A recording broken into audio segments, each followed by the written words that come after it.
rock her world. Yeah. Rock her world. Seymore Butts.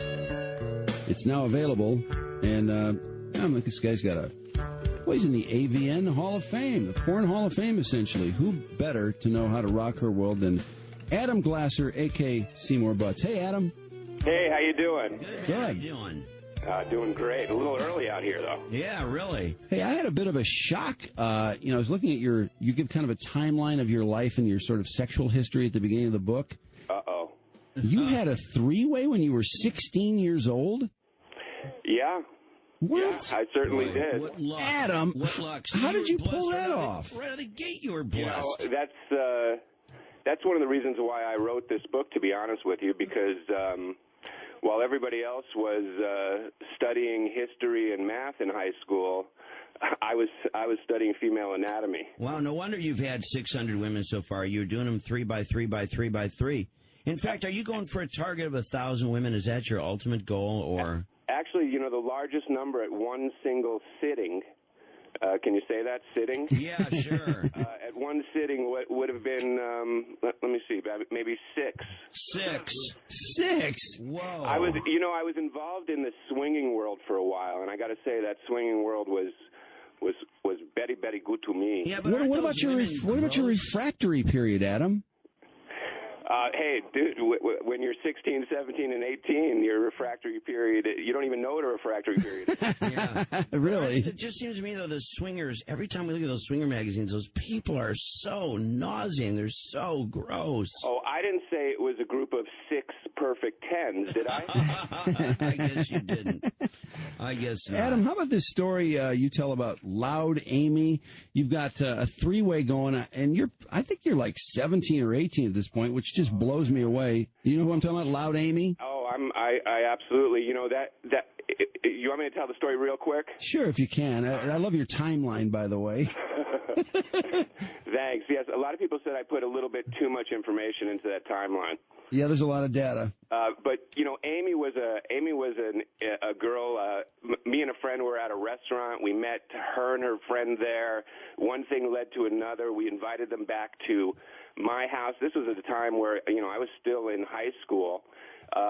My parents were actually sleeping by the time that we got home with the girls. We went into the guest room and did a little watching TV. Then we split up into separate rooms, and me and Amy went into one room, and my friends and his girl stayed in the other room. And when I got Amy into that room, I started making some moves, and one thing led to another, and soon I was on top of Amy. And this seriously unbelievable sound came from her body. It was something like,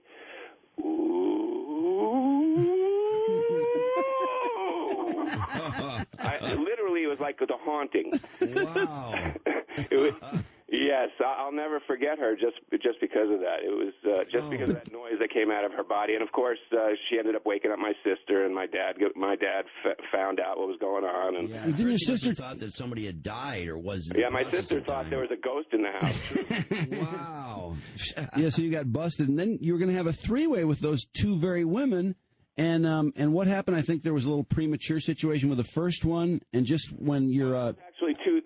This is now two separate. This is another time, and I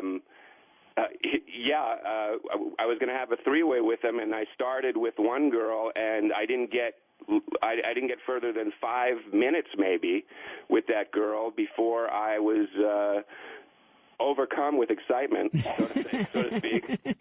And the second girl says, "My turn," just as you're blowing up. What I did was, I was so embarrassed, though, I faked a back injury.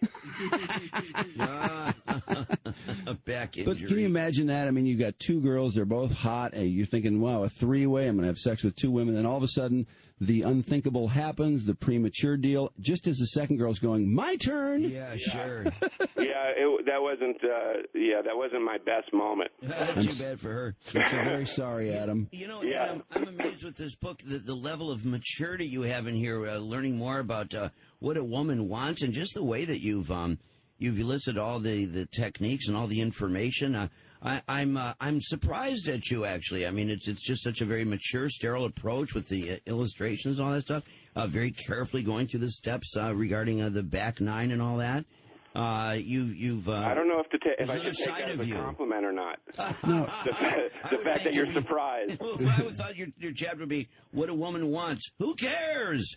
But well, no. A lot of that's that used to be an old acceptable attitude. But I got to tell you, nowadays more than ever, there's more pressure on men to be proficient lovers.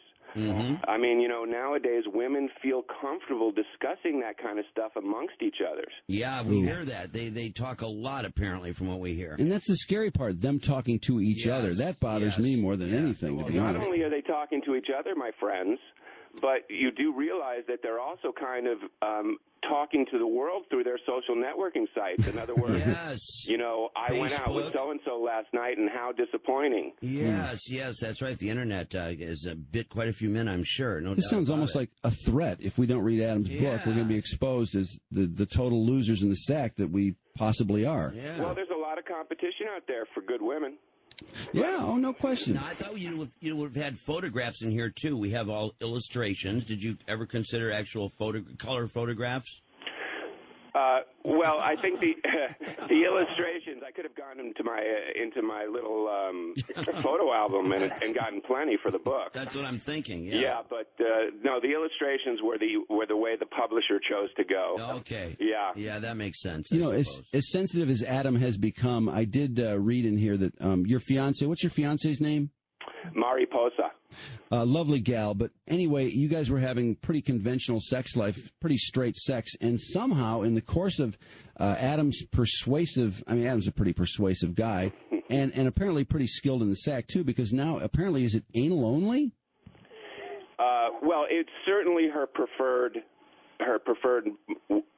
method of entry, so to speak. But you were getting that's an exit only line originally. Yeah. Well, in the book I have an actual entire chapter dedicated on actually how to initiate a woman into not only anal sex, but how to initiate her into how to introduce her to pornography, to adult films, how to introduce her to sex toys, how to introduce her to spanking, et cetera, et cetera. Can you give us a quickie on how do you introduce a girl to porn? Because there are a lot of people that, if you've been dating for a while, let's just say you've been dating long enough to pull this off in your mind, Adam, a lot of people would just expect to hear that's disgusting, they're barnyard animals. And I mean, how do you get someone who's skeptical about porn, or you think will be skeptical about porn, to have an open mind? Well, I think the first thing you do is you avoid the bestiality films. Yeah. That's not a good call. With the barnyard animals. Yes.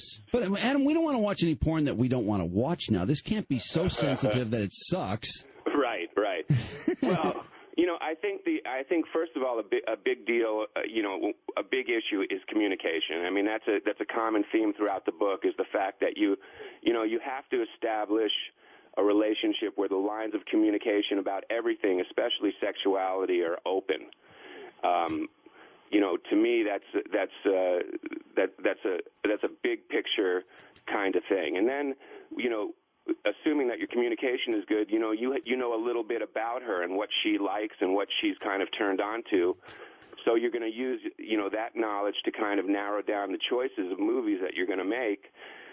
And you're going to probably choose a movie that's got some plot line to it, because women are more, movies with plots appeal to women more than, let's say, my type of movies, which are called gonzo movies, which don't have a lot of plot or storyline to them. How much plot can a porn movie have, though? And why is a silly little plot going to make that big a difference? I mean, if it ends up in a three-way and, the usual porn ending, then just because there's a plot, you go, oh, that was such a nice movie. No, I agree. I don't think it necessarily makes a difference, and I'll tell you that I think that women are turned on to just as hardcore material as men are, but what we're talking about right now is introducing somebody. Mm-hmm. Right. Starting them off, yeah. And so in other words, you got to take baby steps, and and when you throw in that movie that might be, might be a little bit plot driven, then it's for her to say, what a stupid, who needs a plot? I just want to get to the sex or whatever it is, and you take it from there. Well, aren't there particular directors? I can't remember what that woman was who was, a woman knows what a woman wants, and so she has directed a lot of these porno movies. They're hardcore, but they're done tastefully. But aren't there certain types of movies out there that are kind of tailored towards women, pornography? Towards sappy women? Sure, absolutely. I mean, nowadays, you're finding that there are bigger, there's more money being spent on adult films, and that money is being spent into putting production value into those films. Production value meaning, nice locations, right. Pretty people, and good writing. Right. Supposedly. Mm-hmm. Adam, the book is Rock Her World. It sounds like it's been a big success for you, and we thank you very much for the time. Thanks, guys. The paperback is in stores today. Very excited, and thanks for your time. Great deal. Thanks, All right, Adam. man, we'll see Adam. What is this music? What is this? Is this an actual porn? Gotta be. That's how it's labeled. From a soundtrack? Gotta be. Yeah. Why is it that so many of the porn tracks are this corny? They always involve a wah-wah pedal. Yes. And usually some really corny strumming, picking. I just want to know what was going on when this was playing. They're probably making out. Either that or he's doing the alphabet. All right. We're going to take a break.